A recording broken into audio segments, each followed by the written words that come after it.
Let's discuss the loading of an 80% breaker under different conditions of continuous and non-continuous loads. Firstly, can you load an 80% breaker to 100% of its rating if it is a 100% non-continuous load? The answer is yes. An 80% rated breaker can be loaded to its full rating when supplying only non-continuous loads. The National Electrical Code, or NEC, defines a continuous load as a load where the maximum current is expected to continue for 3 hours or more. Non-continuous loads are those that do not meet this 3-hour threshold. Circuit breakers are tested and listed to handle 100% of their rated current under non-continuous load conditions. This means that for loads that operate for less than 3 hours, an 80% rated breaker can be loaded up to its full ampacity. Secondly, can you load an 80% breaker to 100% of its rating if it is a 100% continuous load? The answer is no. When dealing with continuous loads, the NEC requires that the overcurrent device, which is the breaker, is rated for not less than 125% of the continuous load. This is based on NEC section 210.20. This effectively limits the continuous load to 80% of the breaker's rating. For example, to supply a 20 amp continuous load, you would need a breaker rated at least 25 amps. This is derived from multiplying the 20 amp continuous load by 1.25, which equals 25 amps. The purpose of this requirement is to prevent nuisance tripping of the breaker due to heat buildup from prolonged high current flow. Circuit breakers generate heat when carrying current, and continuous operation near their rated capacity can cause them to overheat and trip prematurely. Thirdly, can you load an 80% breaker to 100% of its rating if you have a combination of 100% continuous load plus 125% of non-continuous load, where the total equals the breaker rating? The answer is yes. If the sum of the continuous load and 125% of the non-continuous load does not exceed the breaker's rating, then the installation is compliant. Let's break this down with an example.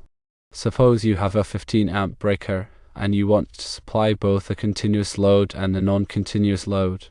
If the continuous load is 9 amps, then according to the NEC, you need to consider only 100% of it. Now, let's say the non-continuous load is 4 amps. According to the NEC, you must consider 125% of the non-continuous load. 125% of 4 amps is 5 amps. If we add the continuous load of 9 amps to the adjusted non-continuous load of 5 amps, the total is 14 amps. Because the 14 amp total load is less than the 15 amp breaker rating, this installation is acceptable. In summary, when dealing with circuit breaker loading, it's crucial to differentiate between continuous and non-continuous loads and apply the appropriate NEC requirements. For non-continuous loads, you can load an 80% breaker to its full rating. For continuous loads, the breaker must be rated at least 125% of the load current, effectively limiting the load to 80% of the breaker's rating. When you have a combination of both continuous and non-continuous loads, you must ensure that the continuous load, plus 125% of the non-continuous load, does not exceed the breaker's ampacity. These rules are put in place to ensure electrical safety and prevent overloads that can lead to overheating, damage, and fire hazards. Always consult the NEC and local electrical codes for specific requirements and ensure all electrical work is performed by qualified personnel. Understanding these concepts is essential for anyone working with electrical systems, from electricians and engineers to homeowners undertaking minor electrical projects. By adhering to the NEC guidelines and best practices, you can ensure the safe and reliable operation of electrical circuits and equipment. Remember that electrical codes can vary depending on your location, so always check with your local authorities for specific requirements. Always prioritize safety when working with electricity, and if you're unsure about any aspect of an electrical installation, consult a qualified electrician. Furthermore, it is very important to understand the dating factors that may apply to conductors and breakers based on ambient temperature and the number of current-carrying conductors in a raceway. For example, if you are running multiple current-carrying conductors in a conduit and the ambient temperature is high, you may need to use a larger conductor size to compensate for the deterring factors. The NEC provides tables and guidelines for calculating these deterring factors. Also, consider the voltage drop in the circuit, especially for long runs. Excessive voltage drop can cause equipment to malfunction and can also lead to overheating of conductors. The NEC provides recommendations for maximum voltage drop in branch circuits and feeders. Proper selection and installation of circuit breakers are crucial for electrical safety. Always use circuit breakers that are listed and labeled for the intended application and make sure they are properly sized for the load they will be serving. Never replace a circuit breaker with one of a higher ampacity without first consulting a qualified electrician. Doing so can create a fire hazard. In addition to the loading requirements, it's important to consider the interrupting rating of the circuit breaker. The interrupting rating is the maximum fault current that the breaker can safely interrupt. Make sure the circuit breaker's interrupting rating is sufficient for the available fault current at the point of installation. This is especially important in commercial and industrial settings where fault currents can be very high. Furthermore, be sure to follow the manufacturer's instructions for installation and maintenance of circuit breakers.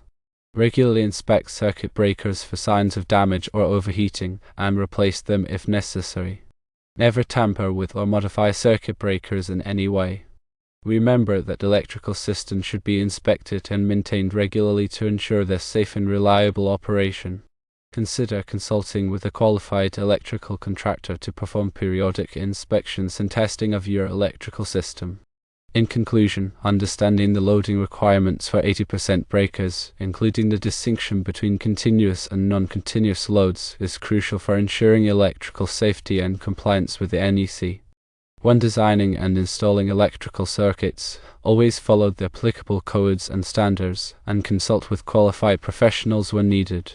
By adhering to these guidelines, you can minimize the risk of electrical hazards and ensure the safe and reliable operation of your electrical system. Also remember to check the listing and labeling information for the circuit breakers being installed. Some breakers are only rated for 80% operation and are marked as such. Some breakers are specifically listed as 100% rated breakers. When using 100% rated breakers, they must be installed in a panel board that is also rated for 100% duty. This is based on NEC section 384.13. Also, the terminals must be rated to handle 75 degrees Celsius.